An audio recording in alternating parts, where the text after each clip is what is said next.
The following presentation is a production of Ride the Wave Media.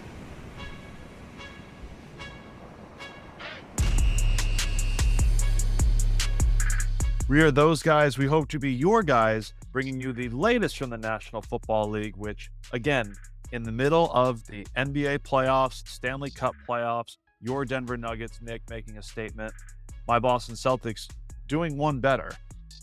However, the NFL, they did it again. 365-day-a-year news cycle, and Wednesday was the schedule release.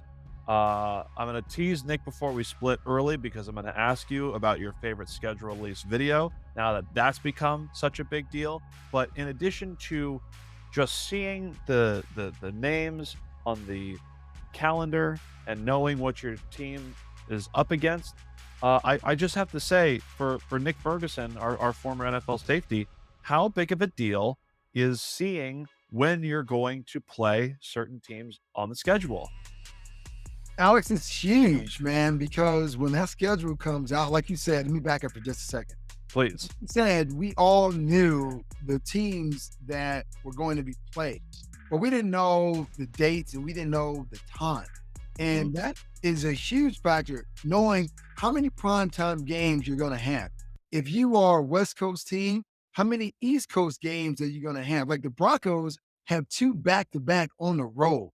Right. One's the Bucks, then against the New York Jets. And it's all you're thinking about, well, will they stay in Tampa for that game? Will they fly back?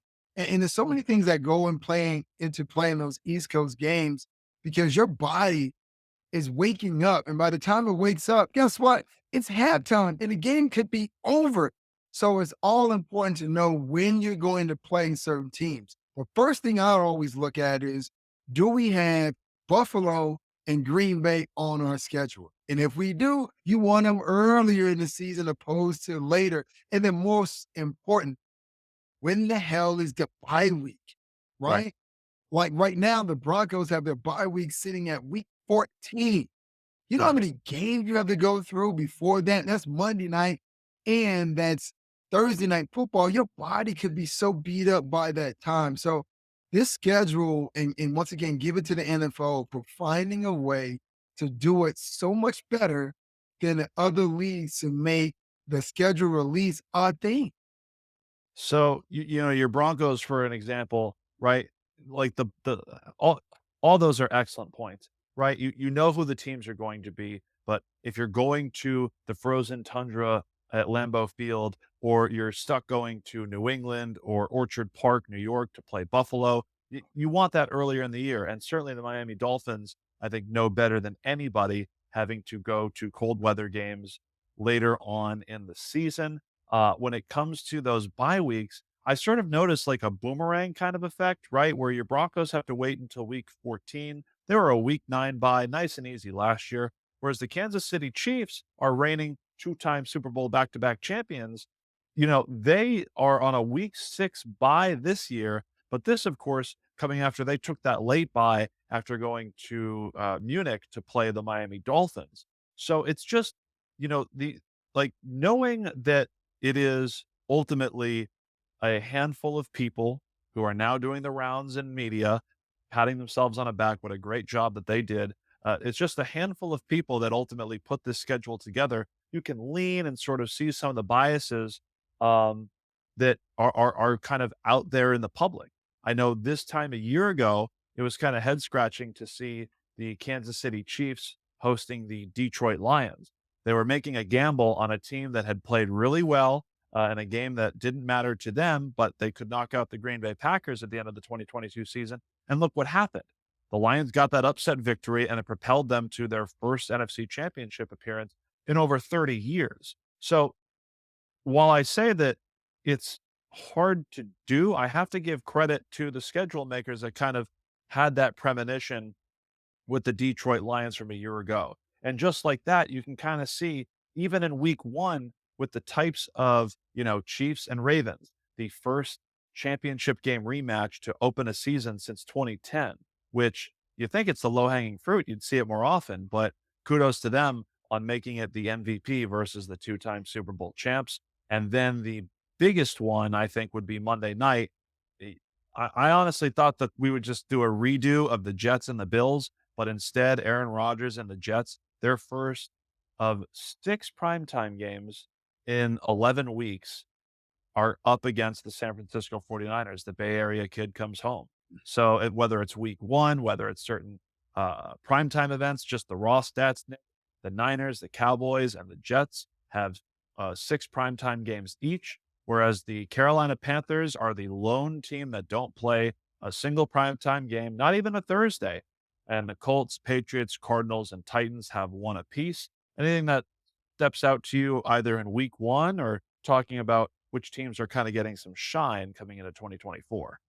Well, we know schedule makers, just like the odds makers, they look at the matchups, right? That's the biggest draw, especially in this streaming era that we find Oh, ourselves. we'll get to that. We'll get to Right. that. Well, the idea is what games will draw the biggest odds. And it's odd that you mentioned the New York Jets because I think it's, if I'm not mistaken, it's the Jets and the 49ers of Dallas. They all have 6 primetime games apiece. Correct. But here's the interesting part about that Jets matchup. Last year, when it was so much hype built up around the Jets and Aaron Rodgers in the offseason, we couldn't wait for that game. I mean, he's running out there with the flag. 4 Mm. plays into it, his season is over. So the great thing about it, if you are a Jets fan, is that Aaron Rodgers is back, but he's going back to the Bay Area, and you don't have to start the season at MetLife Stadium, which I might add, several players have gone through that NFLPA kind of survey saying that they hated playing there in MetLife Stadium. So Mm. that is something, if you're a Jet fan, you're happy about that. Aaron Rodgers could survive his first game, leading to maybe him playing in 6 other games. But for me, when I look at week one, you brought it up as far as the Chiefs and Baltimore. Once again, it's not some fallacy that these two teams are playing again. You have Patrick Mahomes off another Super Bowl victory. Lamar Jackson last year, when we saw when these two teams faced off, he was right there on the precipice. One reception, turning a different way and kind of getting themselves into the end zone. Mhm. Means a lot of things as far as who advances to the Super Bowl. But I'll put it this way.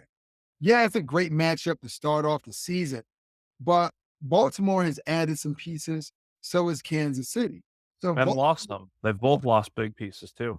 so if Baltimore were to win this game, which I will go out on a limb right now and predict because Derrick Henry is there and the Chiefs have Ooh. some struggles with big physical running backs, it's not going to change anything in the grand scheme of the conversation because Kansas City will still be on the throne until someone knocks them off. But it's a great way for the league to start the season.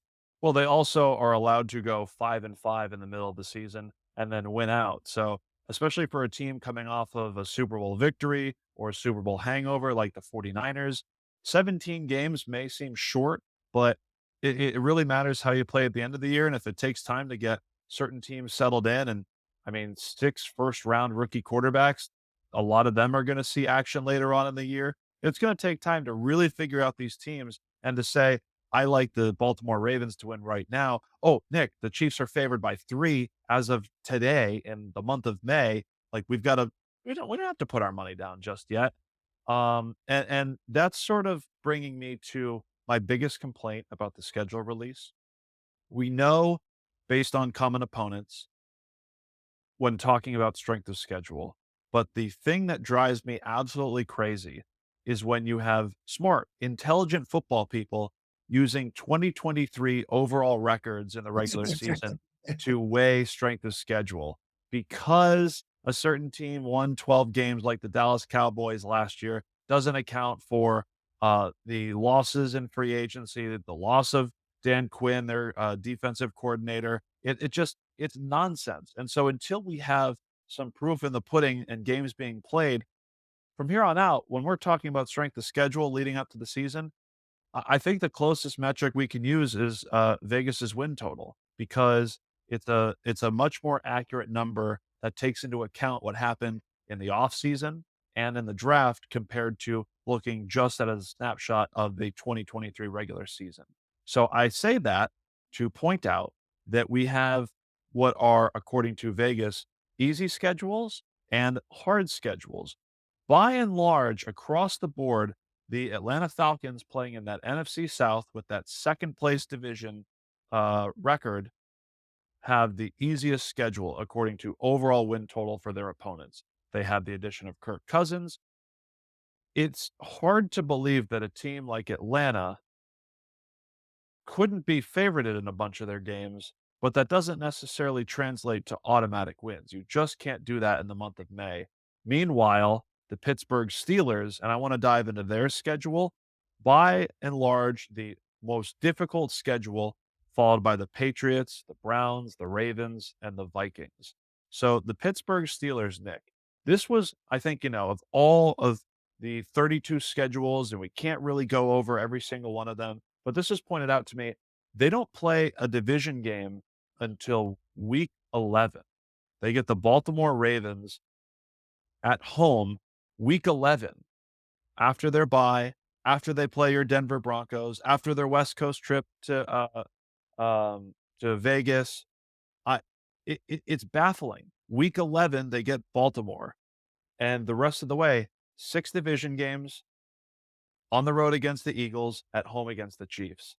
That is murderer's row for a team with 2 new quarterbacks, which means you have none, and a brand new offensive coordinator. Yes, we've got the Arthur Smith Atlanta reunion in week 1, but to finish out that schedule, playing your division rivals, plus the reigning Super Bowl champs and the team that was in the Super Bowl just 2 seasons ago, Mike Tomlin, I'm not calling it, but that winning percentage streak it's hard to kind of picture looking at the schedule, Nick. Yeah, it makes you wonder what were the schedule makers really thinking about when they put this together. Now, I don't They're know. burying your guy, Russell Wilson. That's the problem here. I don't know if they sat down collectively as a group or they put it through some AI machine to come to figure this out. But to think about the Steelers in a division that they're in, and you mentioned 2 other teams, excuse me, in the same division that they're in that have tough schedule. So Mhm. what this means is that, hey, listen, by week 11, some of your marquee players that you depended on to kind of get you to the playoffs, those guys could be banged up, right? Yeah. You know how the NFL works. So that puts the Pittsburgh Steelers in a very tight spot as they're trying to get seeding for the playoffs because the back half of your season now becomes so vital because every game you're playing, well, most of those games, you're playing against division competition. So you can't afford to drop a game at any point if you hope to make the playoff. Now, here's a great thing about the position, if there is, Mhm. for Mike Tomlin and Arthur Smith. You have Russell Wilson and Justin Fields. And most teams put a lot of value on that starting quarterback and very little on that backup quarterback. This could be a situation from this particular standpoint that can help them. Because let's just say if Russ starts out and then Russ experiences some issues, you have Justin Fields, who is a younger version of Russell and has a similar skill set that can come in and potentially lead your team. Or if you went vice versa, you get a veteran quarterback in Russell later on, week 11, week 9, who wasn't a start at the beginning of season. I'm giving you both scenarios. But if he can come in week 9, week 10, now you start playing division competition week 11, and he can show that he can win in that tough division. He now solidifies himself, if not with the Pittsburgh Steelers, with someone else as a viable starter. So there are pros and cons to this when you look at the Pittsburgh Steelers, but the odds makers did put them in a very difficult situation. Absolutely. And on the other hand, the Atlanta Falcons, who I'd mentioned previously, once they get their first 4 games out of the way, Right. it becomes kind of a clear path just to take care of your division opponents, and it would make it a pretty favorable schedule for them moving forward. So, a little on, some of the hard schedules, some of the easier schedules. Travel is always a good one, right? Because I looked at the LA Chargers in particular, and according to the Vegas win totals, the second easiest schedule. They've got that 4th place schedule, finishing last in the AFC West. And on top of that, you've got, some ability for them to improve under Jim Harbaugh and the additions that they've made this offseason despite losing key pieces on the offense. So I think it's an easy schedule. But what you don't account for is they travel overseas, they have multiple East Coast trips. They have the most mileage of any team, according to Bill Spiros of bookies.com, where they fly 26,000 miles to play their 17 games across 36 time zones, which also leads the NFL, compared to a team like Washington, who, again, the NFC East is geographically close to one another. They only travel 10,550 miles. So you're talking about more than 2.5 times the travel one NFL team has than the other, which, from your perspective, Nick, absolutely must weigh on you as a player trying to play at your best. Yeah, it does because players have routines. And when you start to travel, and it all depends on your coach and what they want to do. I know, like, usually when I played for Mike Shanahan, we would fly out maybe that Saturday, right? Right. So you just have to get as acclimated as you could in, maybe 24 hours. But coaching with the San Francisco 49ers with Kyle Shanahan and his son, the idea was if we're going to take an East Coast trip, you want to travel out there maybe that Friday, have a practice that Saturday, and also you're waking up close to the time that guys are going to be waking up to play the game. So these are some of the parameters that coaches have to deal with when they're trying to look at the schedule and best put the players in position to succeed. But this is why those East Coast games can be so brutal, and they favor, of course, obviously the home team because you've been playing in that time zone for a lengthy period of time.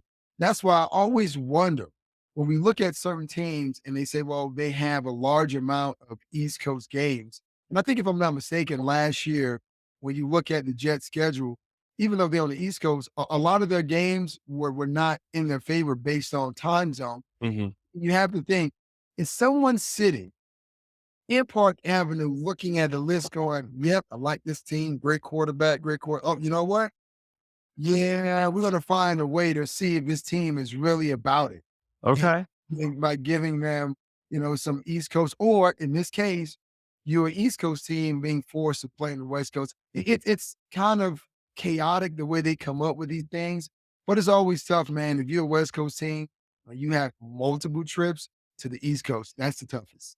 Yeah, you always see the Seattle Seahawks up there, the 49ers as well, Miami Dolphins, New England Patriots running out the top 5, each of them with international trips themselves. Um, let's see. I will talk about our 2 Super Bowl competitors this past season in 2023 before we get on to Nick before we split. Nick Ferguson, you want to start with the Niners or the Chiefs here? Let's start with the Niners. So the San Francisco 49ers lead the NFL. They have 4 opponents that come off bye weeks. Your thoughts? Wow, that's really tough because usually coming off of those bye weeks, it gives those coordinators on both sides of the ball to come up with creative ideas to toss out against that weak opponent. So it is kind of, you look at it and say, maybe it's a little unfair for the San Francisco 49ers to play 4 teams coming off of a bye. It gives those teams also an opportunity to heal up. The one thing I don't know, because I don't have the schedule right in front of me, I who got you. team who you have the schedule right in front of Yep. you? So week 7, the Chiefs come off their week 6 bye for the Super Bowl rematch. The following week 8, they're playing against the Dallas Cowboys off their bye. Week 11, the division rival Seahawks off their bye.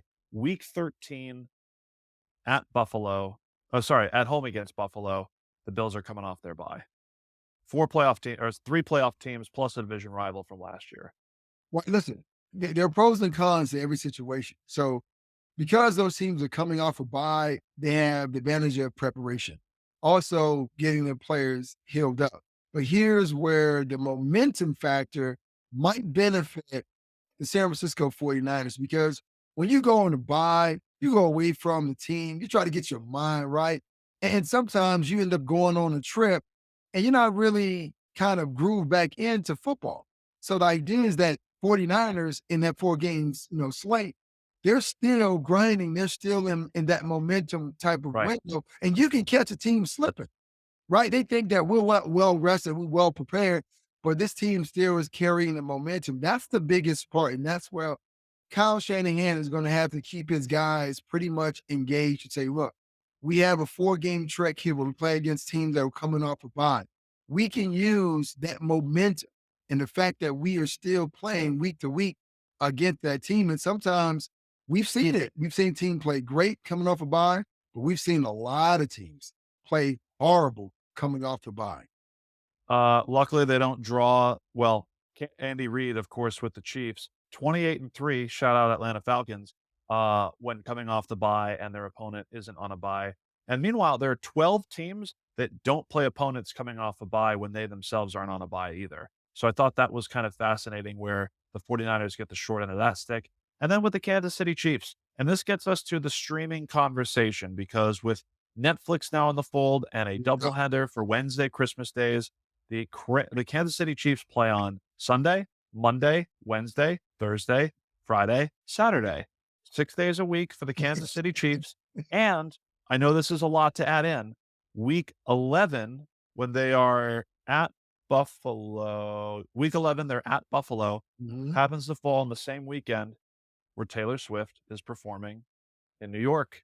So the Mm. schedule makers have confirmed they considered Taylor Swift when doing the Chiefs' schedule. Meanwhile, we can see the Kansas City Chiefs on 6 out of 7 days this NFL season, Nick.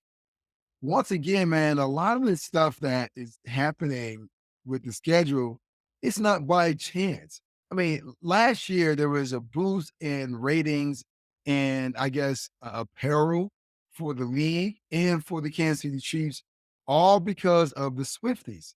And I can help just like every other American watching Sunday night football and the cameras of Mike Tirico constantly going back to Taylor Swift.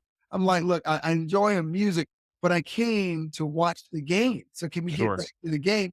So the league paid attention to, how she has been able to draw her audience in. And obviously, when the Kansas City Chiefs won a Super Bowl, she kissed Travis Kelsey. And I'm sure all the hearts on Park Avenue just melted because they thought we have a profitable thing right in front of us. And all we have to do is shoot camera one to the box. That's Oh, right. it is by I guess I would say the hand of the odds makers that you have so many Chiefs games throughout the weeks because they want to try to capitalize all of that. And most importantly, when you think about the streaming services, when you slap those Kansas City games on either Peacock, Amazon, Netflix, people may not have those streaming services, but guess what?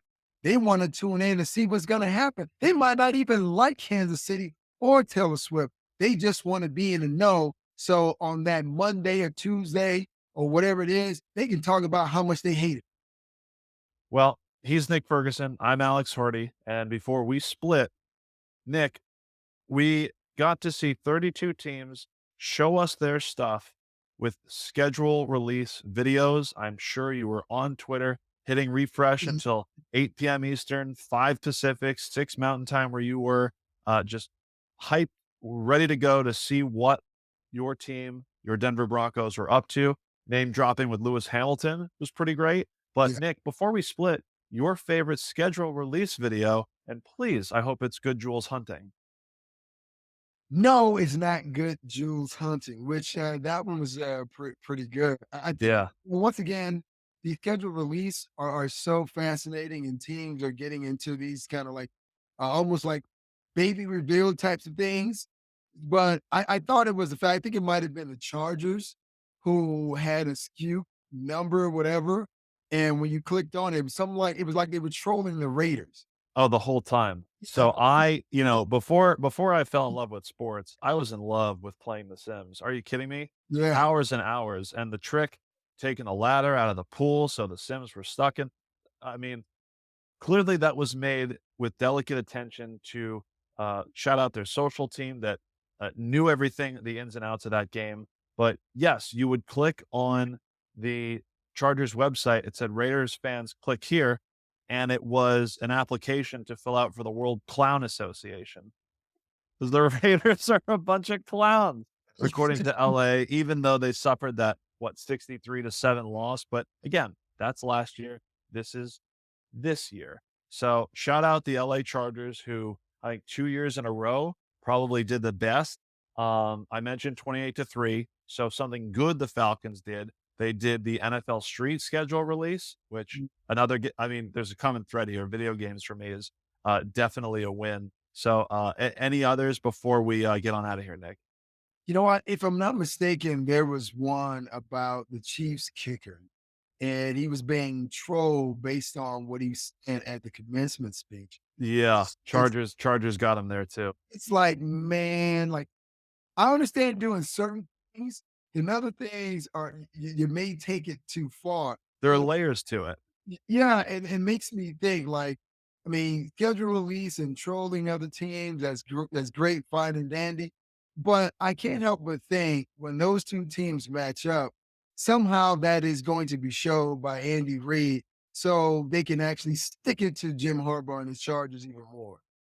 Well, I'm shocked that I didn't hear anything about the Jacksonville Jaguars from you that did an X-Men schedule release based I didn't off the see that one. Yeah. So same animation like the 97 video, but of course the Jags came in the NFL 95. So it's just Jags 95.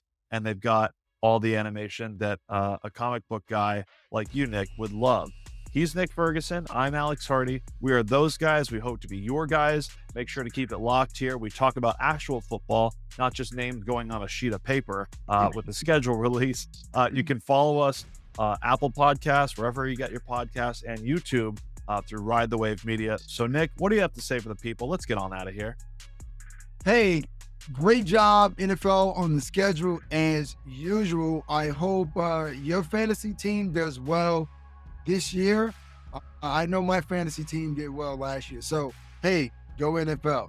Hey, Nick, I got you. I can tell you the indoor matchups for week 17 for that fantasy championship. Ooh, okay. Ooh. Got you. Got you.